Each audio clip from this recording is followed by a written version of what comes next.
بسم اللہ الرحمن الرحیم نحمدہ و نصلی علی رسولہ الکریم اما بعد۔ پیارے پیارے بچوں، ننھے منھے پھولو، اللہ تعالیٰ آپ سب کو ہمیشہ خوش رکھیں اور فلسطین کے مسلمانوں کی اللہ تعالیٰ خصوصی مدد و نصرت فرمائیں اور ان کی ہر چیز کی حفاظت فرمائیں۔ الاحسان اکیڈمی والے چچا کی طرف سے السلام علیکم ورحمۃ اللہ وبرکاتہ۔ ہماری کہانی چل رہی ہے مسجد اقصی اور فلسطین، اس کے 19 حصے ہم سن چکے ہیں، آج ہے 20واں حصہ۔ پیارے بچوں، آج ہم آپ کو بتائیں گے مسجد اقصی کا فلسطین کا محل وقوع۔ محل وقوع کسے کہتے ہیں پیارے بچوں؟ محل کا معنی ہوتا ہے جگہ، وقوع کا معنی ہوتا ہے جہاں چیز ہو، واقع ہو، موجود ہو۔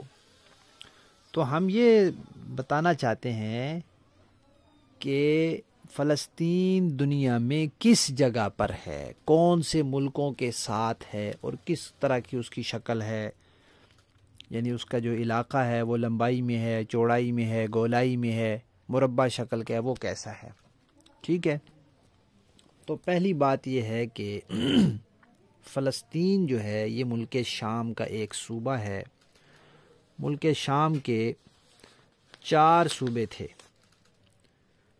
ایک صوبے کا نام شام تھا، دوسرے کا نام لبنان تھا، تیسرے کا نام اردن اور چوتھے کا نام فلسطین۔ تو یہ ملک شام ہے۔ اور شام کو شام کیوں کہتے ہیں؟ اس لیے کہ نوح علیہ السلام کے بیٹے سام بن نوح وہ یہاں آئے تھے، تو وہ سام سے پھر شام بن گیا۔ اور مسجد اقصی بیت المقدس کے کتنے نام ہیں؟ بیت المقدس بھی کہتے ہیں، القدس بھی کہتے ہیں، ایلیا بھی کہتے ہیں، یروشلم بھی کہتے ہیں، حرم قدسی شریف بھی کہتے ہیں۔ ٹھیک ہے، بیت المقدس بھی کہتے ہیں، القدس بھی کہتے ہیں، ایلیا بھی کہتے ہیں، یروشلم بھی کہتے ہیں۔ مسلمانوں کو بیت المقدس کہنا چاہیے، یہودیوں کی کوشش ہے کہ بیت المقدس کے بجائے یہاں یروشلم کا نام ہم مشہور کریں، اور حرم قدسی شریف بھی کہتے ہیں۔ اب فلسطین کے ایک طرف سمندر ہے، اس سمندر کو کہتے ہیں بحر ابیض متوسط۔ بحر کا معنی ہوتا ہے سمندر، ابیض کا معنی ہوتا ہے سفید، متوسط کا معنی ہوتا ہے درمیانہ۔ یہ اس کا نام ہے سمندر کا، بحر ابیض متوسط، اس کے ساتھ یہ سمندر ہے۔ اور یہ جو پورا علاقہ ہے جہاں فلسطین ہے، شام ہے وغیرہ، اس کو کہتے ہیں مشرق وسطی، درمیانہ مشرق۔ دیکھیں نا، جس طرف سے سورج نکلتا ہے اس کو مشرق کہتے ہیں، جدھر سے ڈوبتا ہے اس کو مغرب کہتے ہیں۔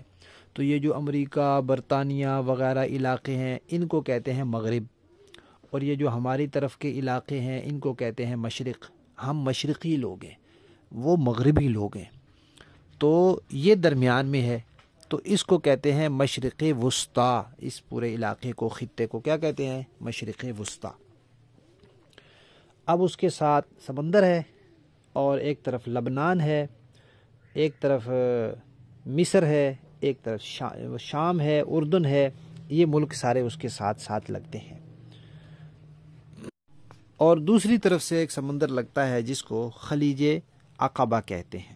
2 طرف سے اس کو سمندر لگتا ہے، ایک غزہ کے ساتھ پرلے کنارے سے، اور ایک دوسری طرف سے لگتا ہے یہ مصر کے ساتھ سے۔ تو آپ یوں کہہ لیں کہ فلسطین میں اگر آپ کھڑے ہوں تو آپ کے شمال میں لبنان ہوگا، اور شمال سے تھوڑا سا مشرق کی طرف جائیں تو پھر وہاں شام ہوگا، اور مشرق کی طرف دیکھیں تو اردن ہوگا، اور جنوب سے تھوڑا مغرب کی طرف دیکھیں تو وہاں مصر ہے، اور بالکل مغرب کی طرف آپ منہ کر لیں وہاں کھڑے ہو کے تو وہاں سمندر ہے جس کا نام بحر ابیض متوسط ہے۔ اور فلسطین کی جو شکل ہے وہ مستطیل طرح کی ہے، گول نہیں ہے، مربع نہیں ہے، وہ اس طرح لمبائی میں ہے، بالکل لمبائی میں۔ اس کی لمبائی کتنی ہے؟ کیونکہ ہم نے کہا نا کہ اگر ہم اس میں مغرب کی طرف منہ کر لیں تو سمندر آ جائے گا، تو جب ہم مغرب کی طرف منہ کریں گے تو دائیں بائیں ہمارے شمال جنوب ہوگا، تو شمالاً جنوباً اس کی لمبائی تقریباً 430 کلومیٹر ہے، اور چوڑائی کہیں سے فلسطین 50 کلومیٹر چوڑا ہے، کہیں سے 80-90 کلومیٹر چوڑا ہے، اور کہیں سے 117 کلومیٹر چوڑا ہے۔ بس زیادہ سے زیادہ اتنا چوڑا ہے وہ، بڑا ملک نہیں ہے، چھوٹا سا ملک ہے فلسطین، چھوٹی سی جگہ ہے۔ پاکستان تو بہت بڑا ہے، سعودی عرب اس سے بھی بڑا ہے، اس کے پاس پاس جو ملک ہیں بڑے بڑے ملک ہیں، وہ چھوٹا سا بیچارہ۔ تو کل 430 کلومیٹر۔ اب لاہور سے ہم اسلام آباد جائیں موٹر وے کے راستے تو یہ بھی 400 کلومیٹر بن جاتا ہے، بس اتنی اس کی لمبائی ہے، اور چوڑائی 50 60 70 کلومیٹر ہے، کہیں 90-100 کلومیٹر ہے، کہیں 115 کلومیٹر ہے۔ تو یہ تو اتنی چوڑائی تو میرا خیال ہے ہمارے کراچی شہر کی بھی ہوگی۔ اور فلسطین کی ساری جگہ پتہ کتنی ہے؟ 27,000 کلومیٹر، جس میں سے 23,000 پر اس نے قبضہ کیا ہوا ہے، اور اس میں سے جو مسجد اقصیٰ کا رقبہ ہے وہ تقریباً 1 مربع کلومیٹر ہے۔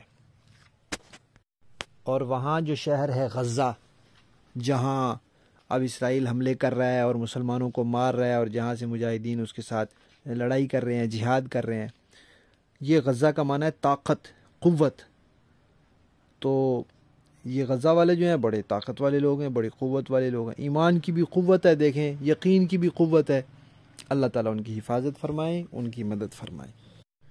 پیارے بچوں، کل کی کہانی میں ہم آپ کو 3 ایسے آدمیوں کے نام بتائیں گے جو کہتے تو اپنے آپ کو مسلمان ہیں، لیکن وہ مسجد اقصیٰ کے وفادار نہیں ہیں، عجیب عجیب باتیں کرتے ہیں۔ ہم ان کو نام بتائیں گے آپ کو، تاکہ آپ کو پتہ ہو کہ یہ صحیح لوگ نہیں ہیں، ٹھیک ہے؟ ہماری کہانی کا 20واں حصہ ختم۔